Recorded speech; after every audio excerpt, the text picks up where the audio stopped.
The historical data display component is used to display sampling data results in the form of tables, refreshing the results at a set frequency. Here in the program, we already have certain components selected, in which we can track the data for our sampling data. The historical data display component is used to display sampling data results in the form of tables, refreshing the results at a set frequency. To create the component, follow these steps. First, select the component from the menu bar by choosing Component, List, Historical Data Display to open the Historical Data Display window. The data is sourced from data sampling, and you can configure it by clicking the graph icon. Add a description, and you can either select with the use of serial address or without. Choosing with serial address, it will add more detailed and customizable configuration for each data channel, including limits, statistics, and data type display. Without serial address, it's simpler setup with basic data display, without the detailed channel-specific configurations. Selecting without serial address can access the bit or word address. Meanwhile, selecting the serial address will just have word address. In the control settings, we can set the pause and clear control, as well as execute when specified window is opened and force sampling. Afterwards, set up the sampling mode if you want to have it in cyclic or triggered, in which cyclic mode is regular, interval-based updates. Good for continuous monitoring, and triggered mode is event-based updates. Good for capturing specific events or changes. There is data records that you can also set. Data records are used to store and manage information collected over time. They help in analyzing historical data, generating reports, ensuring compliance, monitoring performance, troubleshooting issues, and backing up important information. Once done configuring the data sampling property, hit OK and then press OK again in the system settings. Set the bit address for pausing the refresh of sampled data. When the value is 0, the program will refresh the latest sampling data, and when it is 1, the refresh will pause. After pausing, the data will refresh again after the designated pause recovery time. Use the scroll bar to view the complete history data, adjusting its width as needed. Slide the screen to view the complete history data, applicable only to capacitive HMIs. Turn pages to view the complete history data by setting the word address where the page control information will be stored. Set the address of the column hiding register to control which columns are hidden, ensuring the number of columns does not exceed 16 to avoid compilation errors. Set the current display language for scenarios requiring multiple languages. Decide whether to use labels to display title bar description information, and set the title bar description using labels or text libraries. You can also add sorting mode that can be selected in ascending or descending. Set the next parameters as you liking or leave it as default. Next, set the channel display settings by defining the lower and upper limits for displaying data, which can be constants or variables. When the actual sampled data is outside these limits, the current value will still be displayed, but you can set colors to indicate it is below or above the limits. Write the minimum, maximum, and average values of the current channel statistics to a specified word address.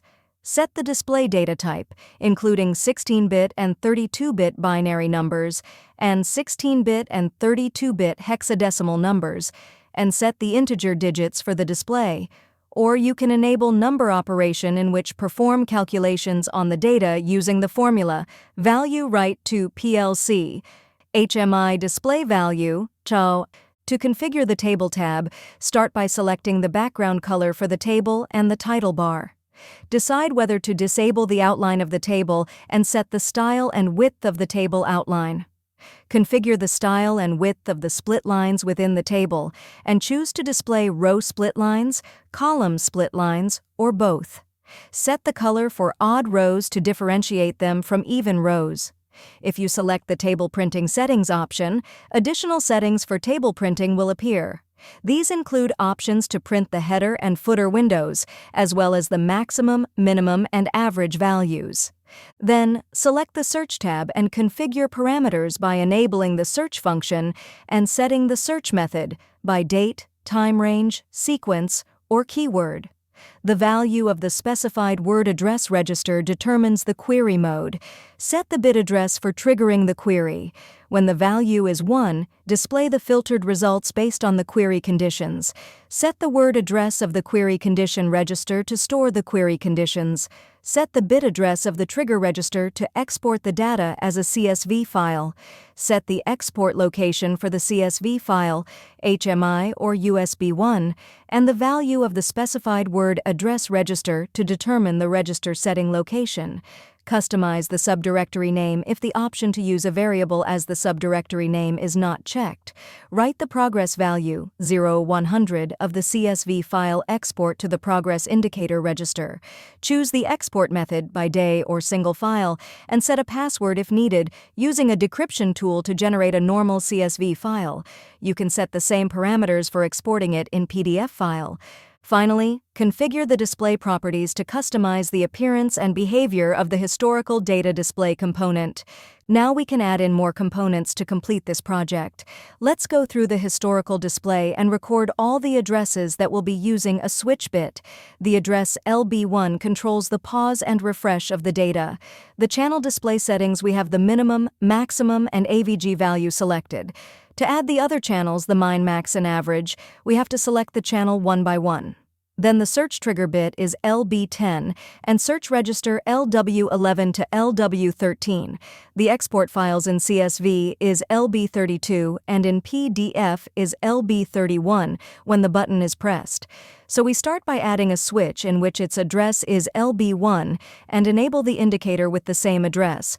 Another switch is added for the CSV and PDF with its respective address, and the last switch will be the search in which will have the address LB10 to enable the search by date. Now we add in some numeric value input in which has the corresponding address as the search by date in the historical data display from LW11 to 13. Then we add in some numeric value display to display the maximum, minimum, and average of each channel. Every numeric value display must be placed with its respective address. Once that's done, we press the online simulation. Then we can add in some values to receive data and select the date you want to compare the max, min, and average display.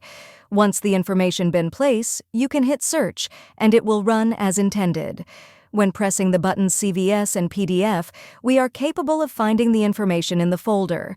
Go to your folders project and select Temp, Disk, HMI, and you will find 2 folders, CSV or PDF. With that, you can open the folder and access it however you like it.